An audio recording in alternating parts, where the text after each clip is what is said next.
Le New Concept Sport Running Mag vous est présenté par ASICS.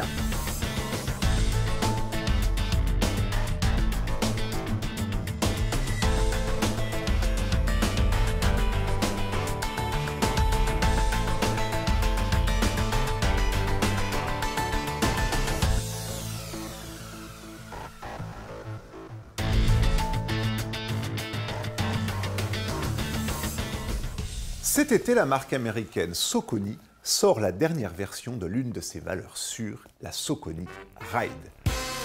Une chaussure du registre confort, amorti, conçue pour les coureurs neutres. Alors, qu'est-ce qu'ils disent sur cette chaussure? La Ride ISO offre le juste équilibre entre amorti et réactivité. J'ai le sentiment d'avoir déjà entendu ça quelque part. Cette chaussure neutre est faite pour des courses de rêve. Ça, c'est un putain d'argument. Oh! C'est mon job à moi, ça. Mesdames et messieurs, le premier atout de cette chaussure. Trêve de plaisanterie, cette dernière version de la Saucony Ride est beaucoup plus confort et dynamique que la version précédente. Grâce à son amorti maison, Leverrun. Tom, en fait, moi, je le vois plutôt là, l'amorti, tu vois. Ah, c'est un métier, hein. Retour aux affaires des vrais pros pour le deuxième atout de la Saucony Ride. La Ride intègre désormais au niveau du dessus du pied le système de lassage ISOFIT. Un concept qui s'adapte à différentes formes de pieds et offre un ajustement personnalisé. Le troisième atout de cette chaussure, c'est son rapport qualité-prix. 189 francs pour une chaussure de type entraînement conçue pour avoir une durée de vie d'environ 1000 km, c'est une belle performance.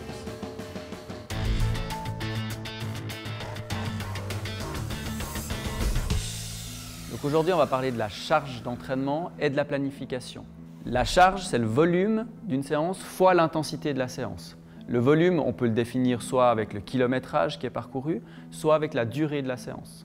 L'intensité, on peut la calculer soit avec ses pulsations cardiaques, soit avec la vitesse moyenne à laquelle on a couru, soit avec l'effort perçu, qui est subjectif, où on va donner une note de 0 à 10 à la difficulté de notre séance.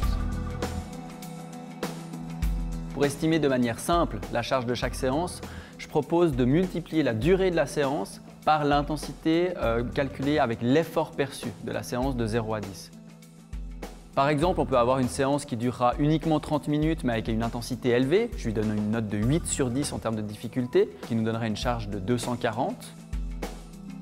Et puis à l'inverse, on pourrait partir faire un footing relativement facile de 60 minutes x 4 qui nous donnerait à ce moment-là aussi 240 de charge. Mais une fois, on aurait eu une intensité plus élevée, puis dans l'autre cas, on aurait eu un volume plus important.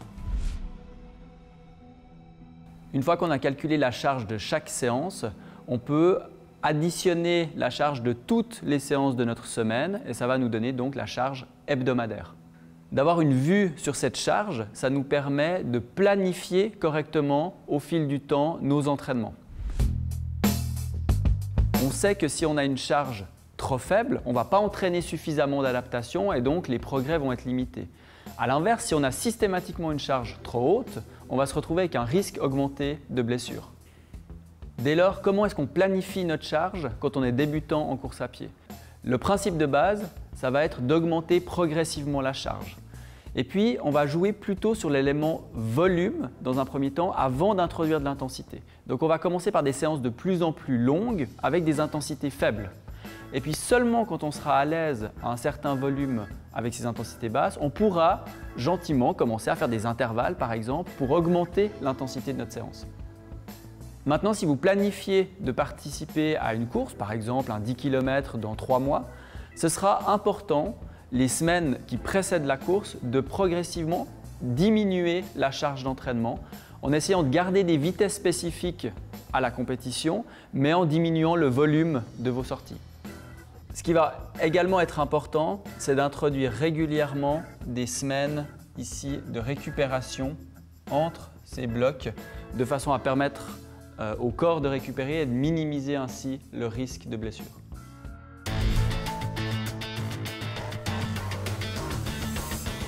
Ce mois, j'ai choisi de vous parler aussi de la dernière technologie de la marque de textile suédoise Craft, le Fuse Knit. Knit, knit, knit. Knight. Knight, ça veut dire chevalier, non? Alors oui, mais ça s'écrit pas du tout comme ça. Knit, ça veut pas dire tricoter. Après de fastidieuses recherches sur Internet pour trouver la signification du mot fuse knit, j'ai découvert que ça voulait dire quelque chose comme empiècement sans couture. Pour vous, mesdames et messieurs, les 3 atouts de C-Textile, un nouveau genre. Sans rentrer dans des détails trop rasoirs, sachez que la technologie fuse knit, avec ses coutures minimalistes, permet une expérience douce, sans frottement et extrêmement confortable, tout en gardant la fonctionnalité et la technicité du produit. De nos jours, il y a toujours un truc écolo dans le coin. We are the world. C'est très politiquement correct. We are the children. Le tissu Fusenic Made est composé de 30% de fils écologiques recyclés. Le troisième atout, et là c'est pas un gag, c'est que la ligne est vraiment très jolie. En plus de 60 ans de carrière dans le métier, j'ai rarement vu une ligne textile aussi belle. Pour conclure, sachez que le Fuseknit de Craft a reçu le Gold Winner Award au dernier ISPO 2018 dans la catégorie couche de base. Thank you. Thank you. I want to thank the Academy for choosing me to be the best Fusenic fucking whatever it is. I want to thank my mom and my dad for supporting me all those years. I want to thank Pierre Morat, who was behind the camera laughing, fucking bitch, whatever you do.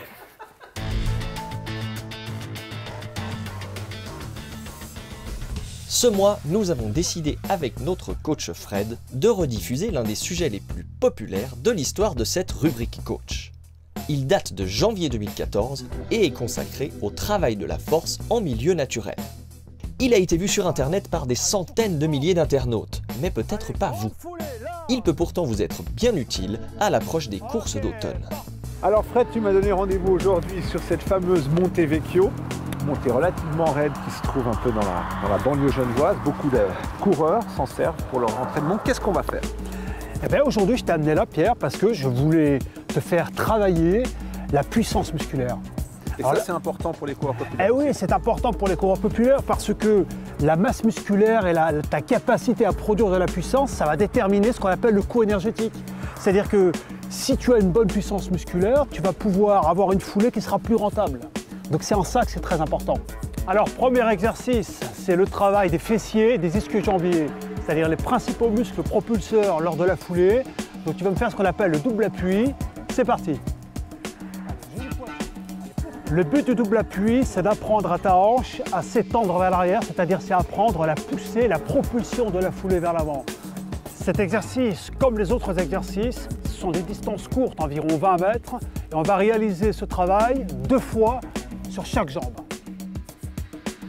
Deuxième exercice, toujours dans un souci du travail des fessiers, des ischio-jambiers, c'est-à-dire toujours dans le souci de travail de la propulsion de la foulée, c'est cette fois-ci des sauts, des foulées sautées d'un pied sur l'autre en essayant de faire les plus grands pas possibles.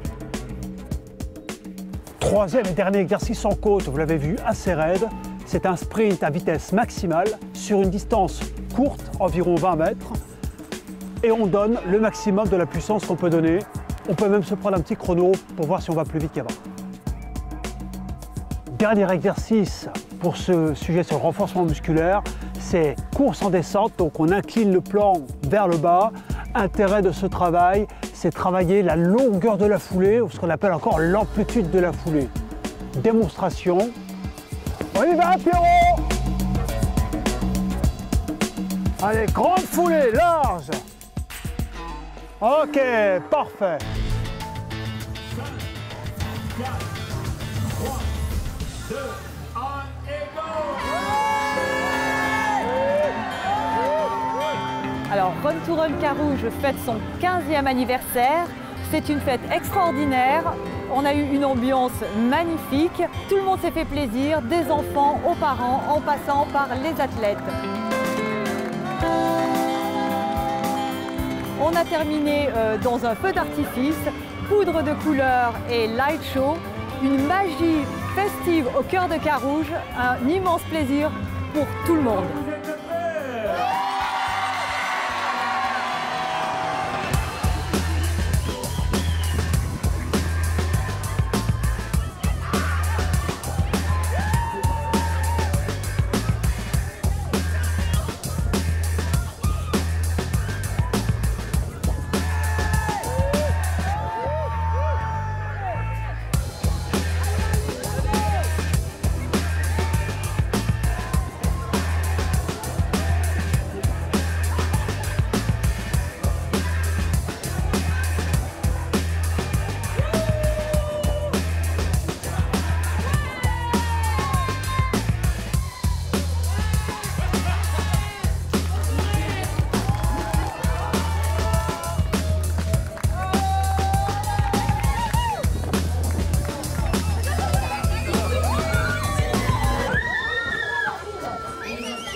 Ils ne sont pas 2, mais 4 les vainqueurs du concours du dernier Running Mag.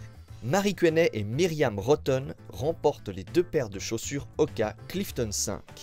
Quant à Sarah Cochard et Rafi Douchou, ils gagnent respectivement les sacs Salomon S-Lab Sense Ultra et Advanced Kin, eux aussi mis en concours le mois dernier. Tous les 4 ont deviné que c'était bien une semelle incurvée favorisant le déroulé du pied qui caractérisait, entre autres, la chaussure d'entraînement Hoka Clifton 5. Ce mois, le MAG vous offre la possibilité de gagner 2 vestes Craft Urban Run pourvues de la technologie FuseNick. Répondez donc à la question suivante. Outre les textiles, quelle autre famille de produits Craft bénéficie-t-elle du FuseNick? A. Les cardio-fréquence-mètres. B. Les lunettes. C. Les chaussures.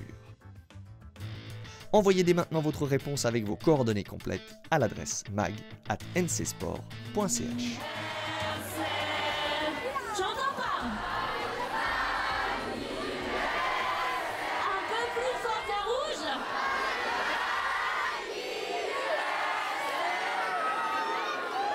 Joie.